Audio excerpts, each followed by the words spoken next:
Alright, so it's May 2013. Black Ops 2 Zombies and the zombie game mode in general is on a downward spiral. Transit sucked, Nuketown kind of sucked, and Die Rise really almost kind of sucked a lot. And whether you like these maps or not, Treyarch needed to change something up, not only to save their reputation, but to save the reputation of the Zombies game mode as a whole. So for the first time in a long while, Treyarch made a good decision that actually paid off. Introducing Jason Blundell, the new head of Zombies. Jason had a vision that ultimately saved Black Ops 2 Zombies. Love or hate Mob of the Dead, but this map single-handedly saved the Zombies game mode, so let's talk about it.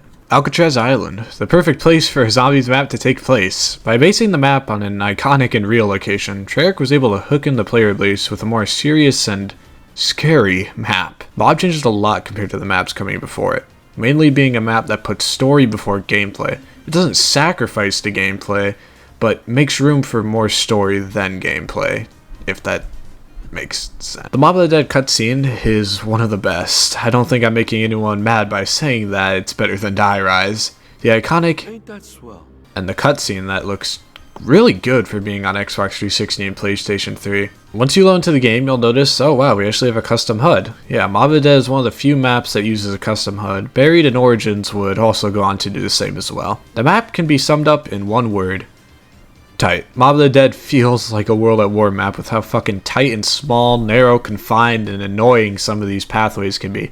Personally, I don't really like maps like Verrucht and this, where there's a lot of narrow corridors, but it's fine when the map layout makes up for it. You have to learn how to play Mob of the Dead. It requires lots of practice to know where everything is and how to move around the map. But for now, Mob was up until this point the first map that wasn't easy for casual players. This will be a recurring dilemma with Origins too. It's a learny fetch quest story map, where the previous map had Pack-a-Punch in an elevator shaft.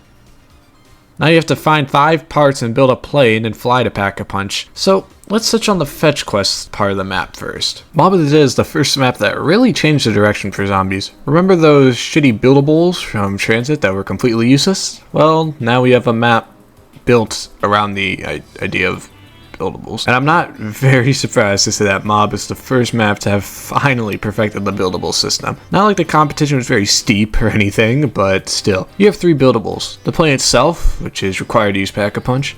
The zombie shield, which can finally be used now that you don't have to carry around a useless turbine.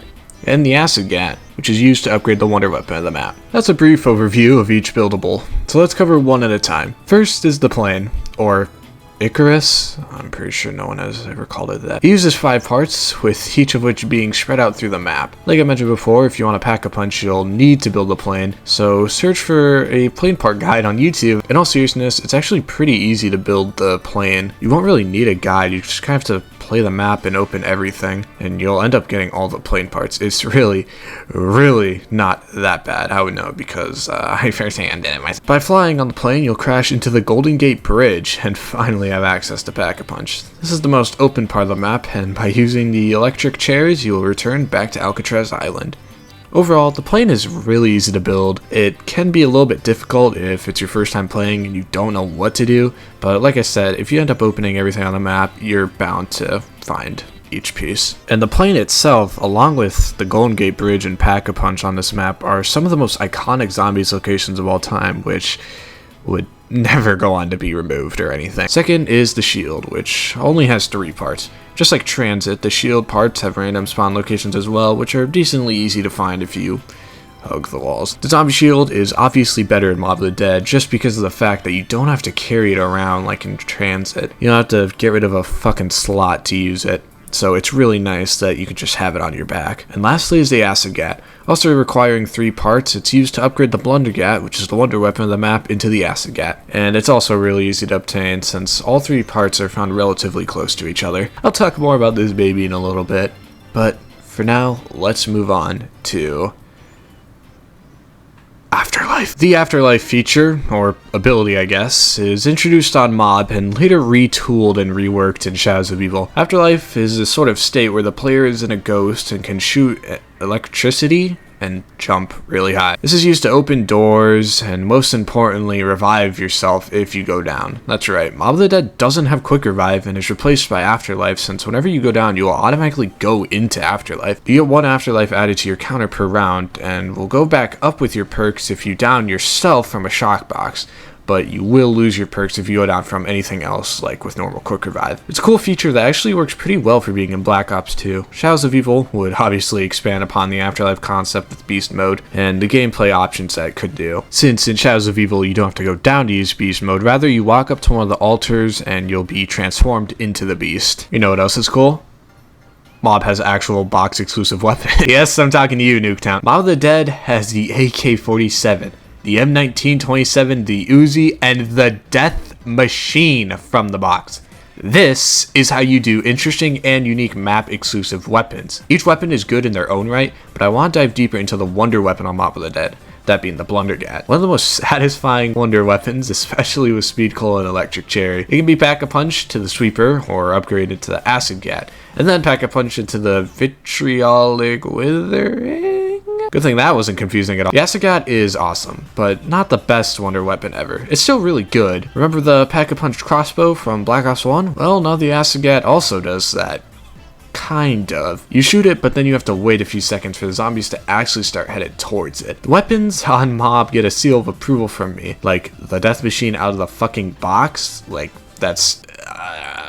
what do I even say to that? And yeah, Nuketown had the M27 and the LSAT, apparently. It came back and buried. But, like... who the fuck cares? Remember in my Die Rise video when I said something interesting about BO2 Zombies is that each map had 1 new perk unique to each said map. Well, Mob of the Dead has Electric Cherry. It's fine. It isn't a perk you'd immediately want to buy, but it's an actual good secondary or tertiary perk, unlike Doomstone. Being able to electrocute zombies whenever you reload is more of a minor benefit, but it's still a solid perk and works well with the Blundergat, being a lower ammo weapon, making the Electric Cherry really good, and for only being the price of 2,000 points, as well as having the best perk jingle of all time, am I right, you guys? This big guy. Fucking Brutus. Let me tell you about Mr. Lockdown. What he does is he goes around and locks everything down. I mean, he's easy as fuck to kill. You literally can just blast him with like any gun with double tap and he'll die. He's an interesting boss. He spawns in every so often. I'll be honest, I have no idea what prompts him to spawn in, but let's just say if you're on the Golden Gate Bridge, good luck, because he will spawn a lot. Like 3 of him.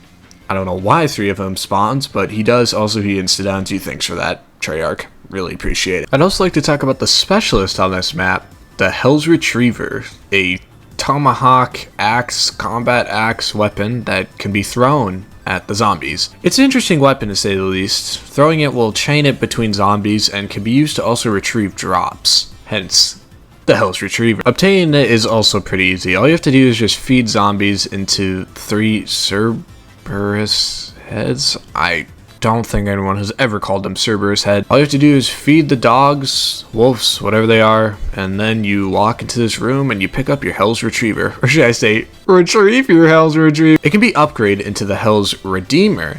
Go into Afterlife and pick it up. How do you obtain it? I don't know. I tried to do it because apparently you have to kill an entire round on the bridge.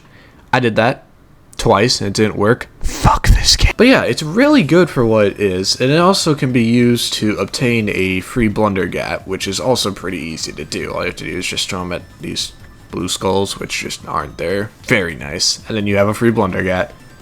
Thank you, Treyarch. Thank you. Finally, I want to talk about the atmosphere. The atmosphere of Mob of the Dead is very well done. From the music and sounds to the look and feel, everything is done super well on the map. I'll bring it up here too, but the mobsters themselves are hands down like one of the best crews.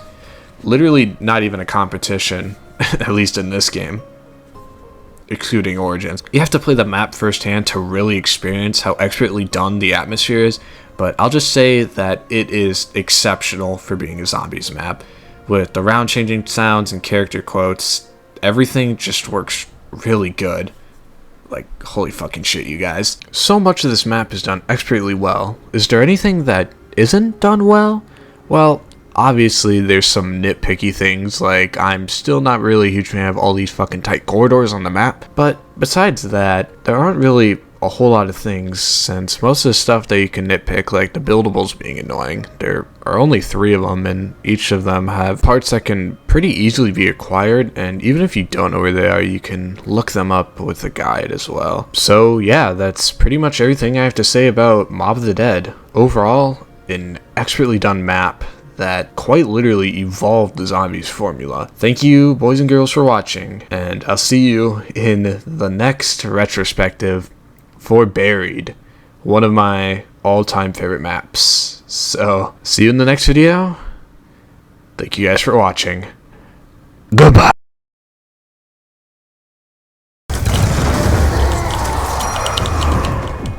What?